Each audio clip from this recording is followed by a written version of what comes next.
Good morning, everybody. This is Diggs. It's another beautiful day out here in the Pacific Northwest, and you guys are getting me in my pajamas. I stayed up late waiting for this information to drop.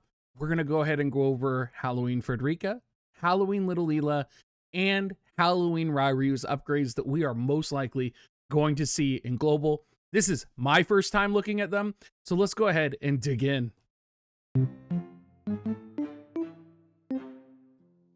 So y'all are going to kind of get my live reaction as we do go through. I do know the abilities of Leela and Rairyuu.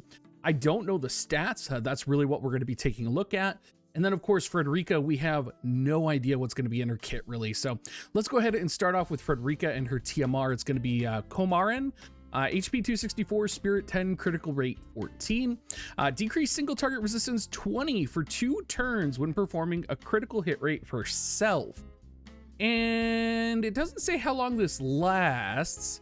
It almost seems like it should be like a passive. It's a little weird. We're gonna have to check this out. Mastery ability, of course, gives the Earth bonus and the HP up to Earth allies. Increase attack 15% for self and increases the evasion 5. She has main job Fencer, sub job Dragoon, and Ninja. And taking a look at her stats here, see if there's anything super remarkable. 10% resistance to magic. 10% resistance to missile, 15% weak to strike, 5% weakness to slash, and 15% resistance to pierce. Resist paralyze and charm, which is always a nice bonus. And even with her EX stats, coming in only at 3100 HP, 16 critical hit rate, evasion 5, attack 544. It's a lot of attack, a lot of agility at 66. Dexterity 256 and luck 262.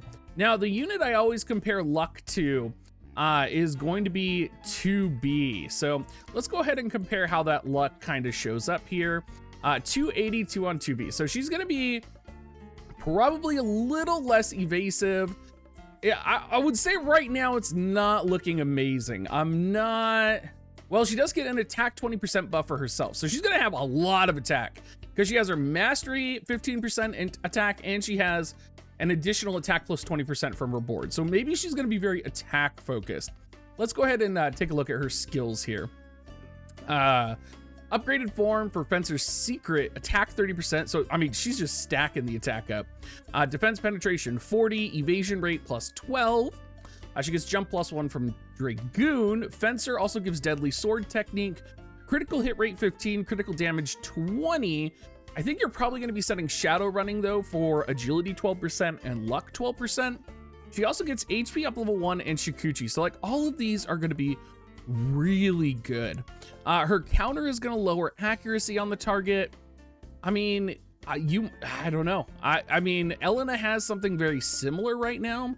I wonder, you know what would be funny is if we end up not getting Halloween Frederica just because she's a little bit similar to Elena. I don't think that's the case. But her primary attack has an additional critical hit rate, 35%, 121x modifier, and it has quite the range. Her buff, responsive attitude, increases evasion 25 and single target resistance 20 for self. Offense and defense increases AoE resistance 15 for 3 turns to allies. Restore AP 10 when performing a critical hit for self. And then she gets Whirl Slash, which is critical hit rate 35%, decreases critical rate 40 for 3 turns to target. And it's like a large area of effect attack around her. So she's very interesting. She's definitely going to be a critical hit rate focused unit. It's interesting that she has both single target and AoE resistance in her kit. Rapid Cut is going to decrease defense 30 for 3 turns. It's a 2-hit attack. Range height 1, 165x modifier, and it gets upgraded to absorb 30% of the damage done. So that's pretty cool. The question I have though is, can she survive?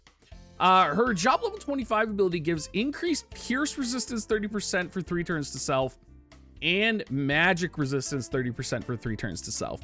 So assuming you can get her to buff a lot, she may actually be able to survive a few hits. Really interesting, especially since magic is really powerful in global.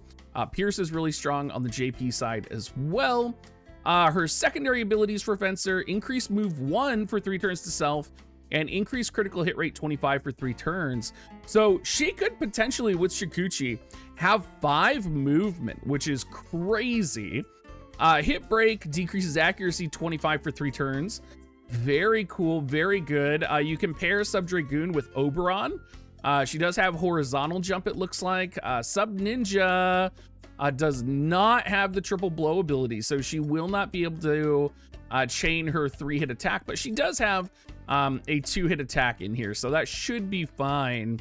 Limit Burst increases slash resistance penetration, 67% chance to land blind. I mean, overall, my initial impressions of her is that she's pretty cool. I don't know if it's going to be game breaking yet. I think she'll pair really well with GL Zazan. I think she's going to pair really well with Oberon as well, because she does have access to Earth Pierce in her kit. So she's kind of going to be a very versatile unit as the global side enters into the kind of future Earth meta that we're going to have. And it's important to note that we also have Halloween Rairyuu EX with some upgrades coming. So let's go ahead and take a look at Halloween Rairyuu and Little Leela and kind of see where their EXs took them. In terms of EXs for Little Leela, I think Little Leela is going to be one of the best units in the game.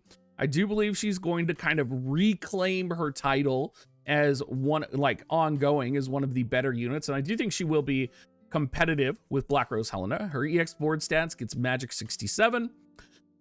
Pretty much she's going to have 3,300 HP, Magic 580. If we're comparing this to GL right now, she has 2,200 HP, Magic 352. So we're basically giving her an additional 230 Magic, which is insane. We don't see an agility difference at all. She does get a nice 30 buff to luck, and she also sees probably about a 40 buff to dexterity. Overall, I think she's gonna murder. I think she's gonna slap. And that's before we even get into her skills here. And her skills, I haven't seen the percentage yet. So unfortunately, one of the skills that was upgraded was damage distribution, her counter. Oh, and it's a 30% chance to proc now, but it absorbs 86% of the HP damage done. That is really good. Oh cow, that's like a full heal for Little Leela. That's really cool. I was thinking it would be 50% and then like proc more often but maintain the 50%. But basically if it procs, it's gonna heal her to full. She is going to get an upgrade here to Eraga. So that's gonna be her level 4 Eraga. It's going to get an upgrade in terms of its raw damage first and foremost. So before it was 121% modifier, and then it's gonna become a 130 to 165% modifier. This, on top of the fact that it's getting a buff to range, look at this. Like it is 1, 2, 3, 4, 5 range now. So it's versus 1, 2, 3, 4. So you could have upwards of a 7 range. Level 4 Eraga is absolutely disgusting. Her job level 25 ability, accumulated attack, is interesting. It has spirit penetration 50 for self, 165% modifier, plus 30% hit chance, and plus increased modifier by 45% if the target level is a multiple of 4. So this is going to be a very highly accurate attack, and it's going to have some nice spirit penetration. To compare it to High Arrow, High Arrow is going to be about a 121% modifier attack with none of the added benefits. So this is just going to obliterate. Like Leela not as only is getting single target power up to an extreme with 50% spirit penetration, she is also getting increased accuracy on that with an increased modifier depending on what the unit is, right? It's sick. Like she is going to kill. And she's getting like a jack ton of magic added to her kit. So she is just, I mean, you cannot, like, Little Leela is going to make a comeback, and she is going to be making a fierce as fuck comeback, you guys. Like, holy shit. I would actually say if you do not have little Leela, she would be worth pulling and maxing out. I think she will be that powerful of a unit.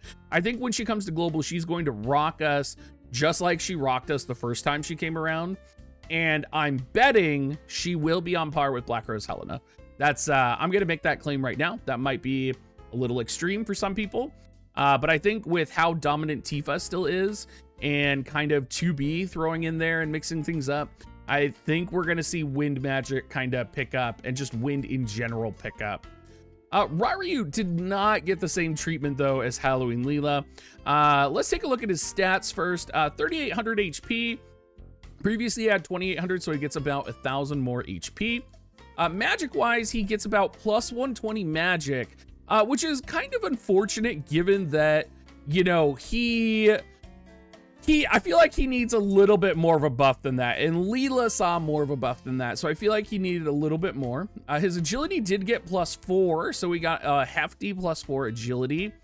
We're not seeing any increase in defense. We're not seeing any increase in other factors. Moderate luck, moderate dexterity, but nothing too crazy, and that's gonna be the theme as we kind of talk about Halloween Rairyuu here, because I did see the translated notes and it's a little like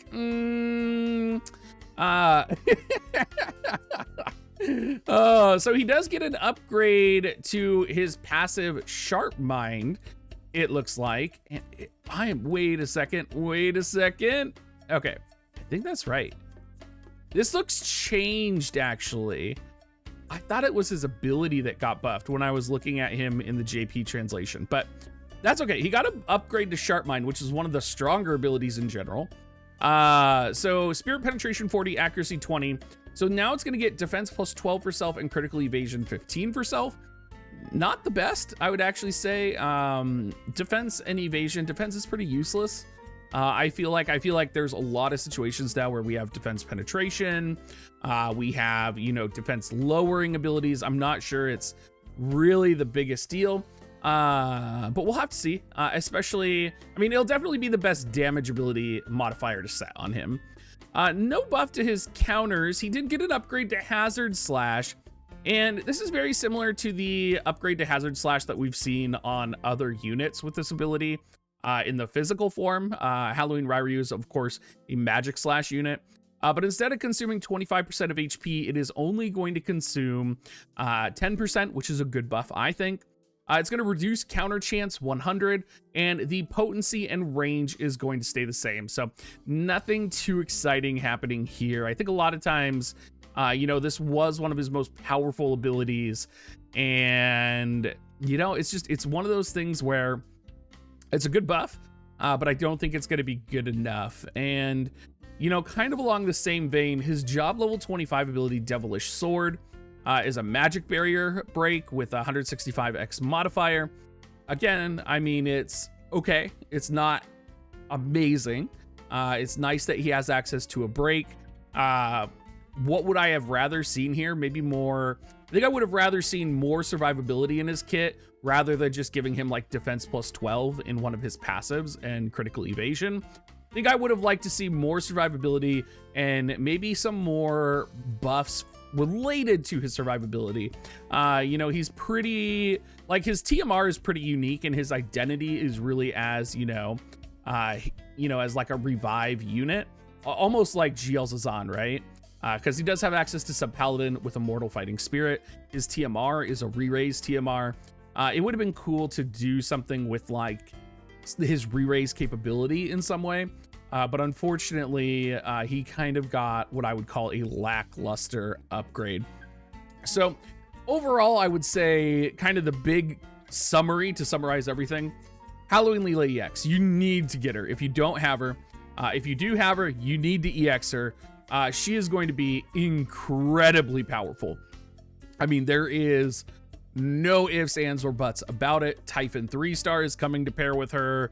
Like, it's going to be like a little Leela murder fest. You're going to be hearing Awu for the next like 3 months, guaranteed. Rairyuu, a little bit of a letdown. And I think Frederica, the jury is out. I think Frederica might be a trap, but I could also see Frederica being pretty powerful, encountering Helena with that 30% magic buff, but it also that pierce buff, so she doesn't really have like a slash resistance buff, but she does have single target and AoE resistance buffs. She's kind of a complicated creature, and she could pair really well with GL Zazan and kind of the other Earth units, but I'm not sure she's going to be game breaking. But her movement +5 is really cool, because there's not many units that have access to movement 5. So maybe that's one of the reasons that makes her worth it in the long run. Also, the high amount of attack. Potentially, she could one-shot units that are not normally one-shottable. We're going to have to kind of wait and see. Anyway, everybody, thanks for watching. I hope you guys all enjoyed this video. I did stay up late just to make it especially for you. And I hope you guys all have a great rest of your day. I'll probably stream some Metroid later today. That's Friday now because it is like 1 a.m. But yeah, have a great rest of your day, everybody. And I'm going to head to bed. See you later.